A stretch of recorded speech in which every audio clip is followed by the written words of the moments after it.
So I brought some microphones, or a mic for the camera. Anyway, today the straight through back box is coming off because it's too noisy. I actually have to drive the car really tamely on the road to not sound like an absolute dickhead. It does sound good, but it's just too much. Too much volume, it's too loud, it's too antisocial. And yeah, I can't drive the car as fast as I want. So we're going to take the ASBO off, but we'll go for one little rip before we take it off.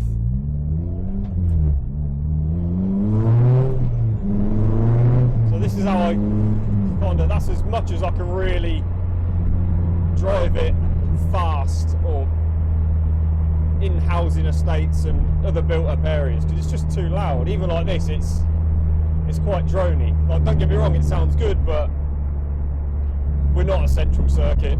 We're not in Japan. This is the UK where things are a little bit different, unfortunately. So yeah, we'll take the ASBO off. Let's go around here. Oh, we're gonna follow this bloody Hyundai, aren't we? No, he's not. Sweet, right. Here we go.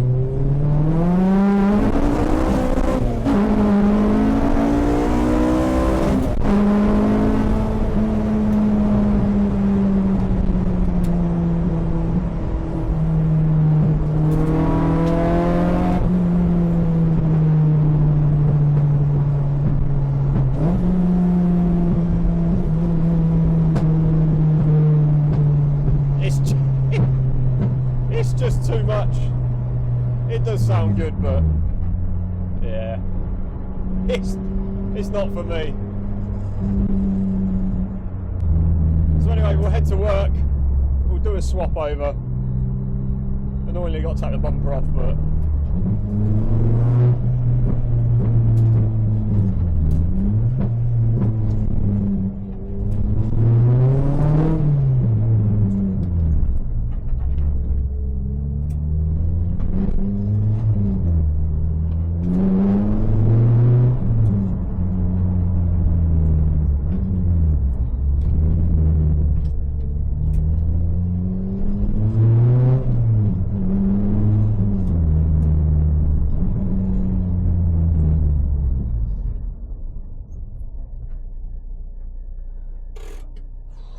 will it make a comeback? Oh, maybe at some point, but I mean, at the minute it's just, it's hardcore. So I'll open the gate, I'll open the door at work, and we'll swap it over.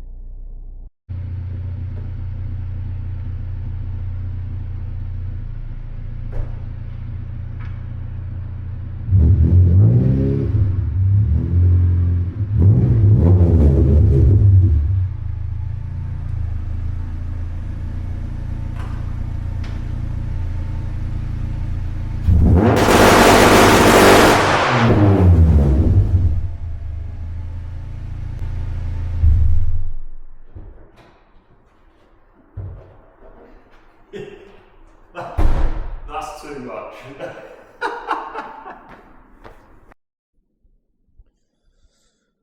So yeah, let's get rid of this. It does have a massive centre silencer on it, but obviously no back box and a long pipe from the silencer. Just it makes it loud. So yeah, we'll whip that off. Put the socially acceptable back box back on so I can actually drive the car a bit more spiritedly. But yeah, it's fun while it lasted, but yeah, it's not for me. I'm too old for that shit.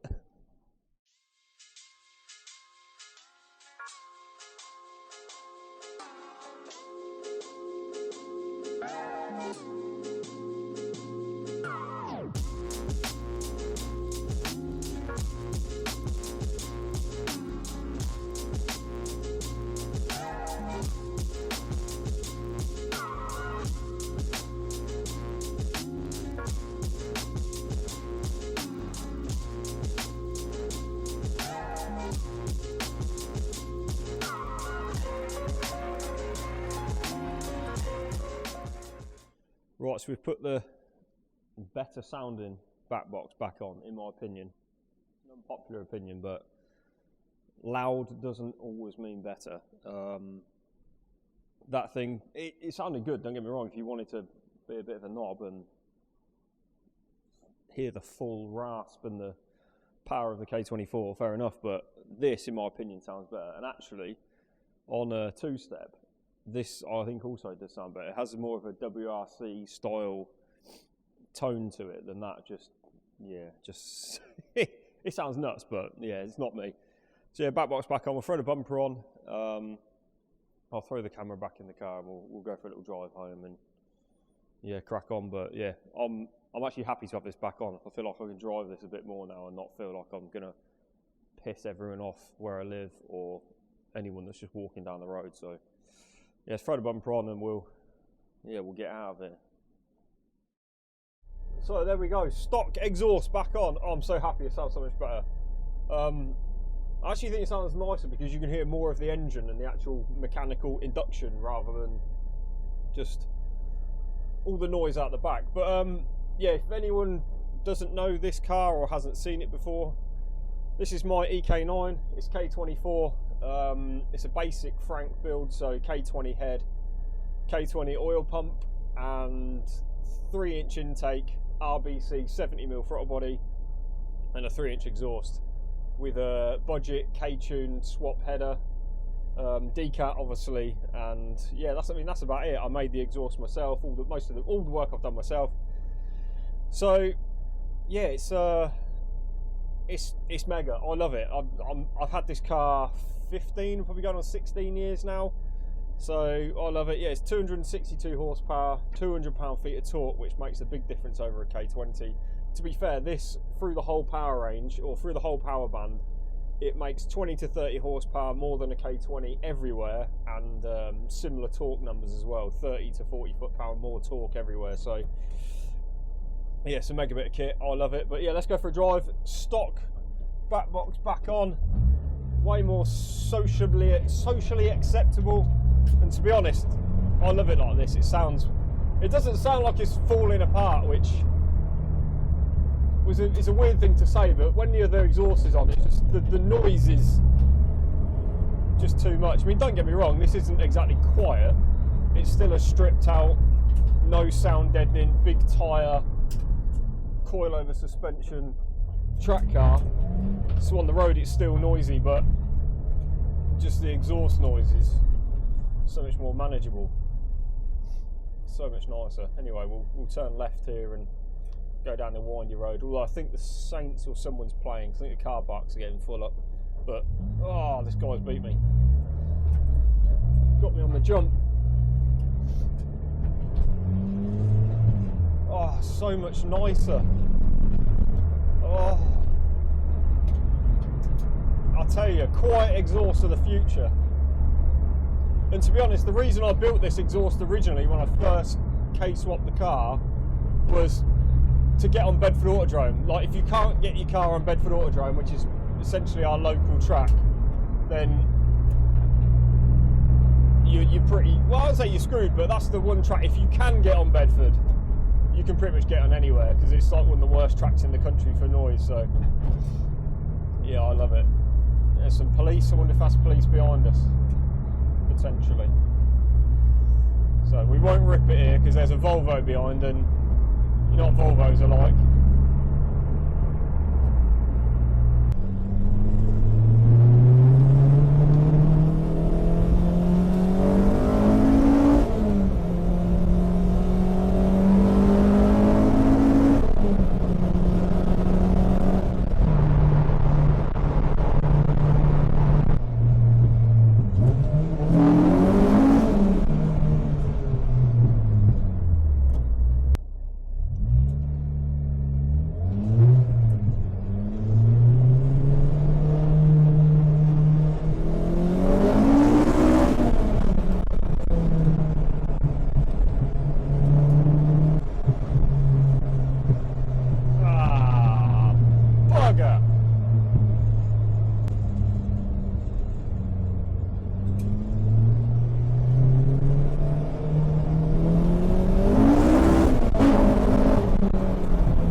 this thing really wants to rotate when it's got cold rear tyres, so you have to be a little careful with it.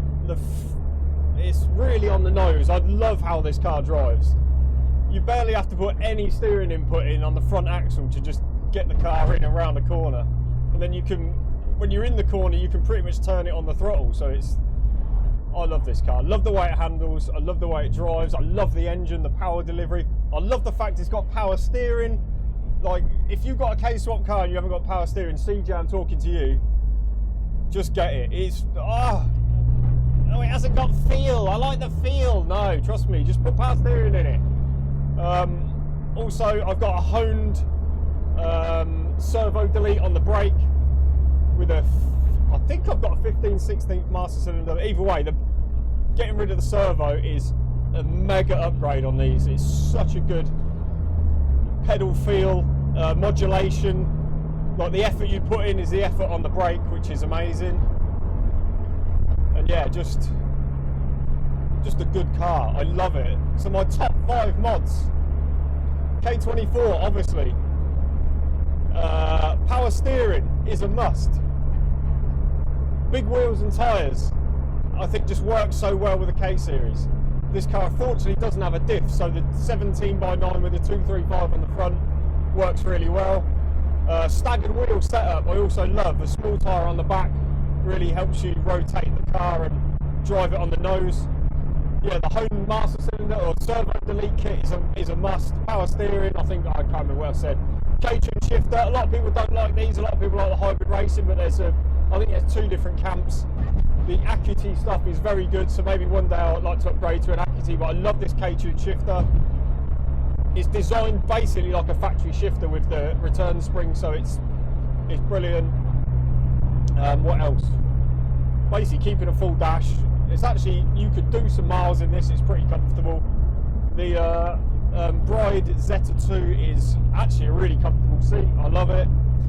But yeah, just, what a car.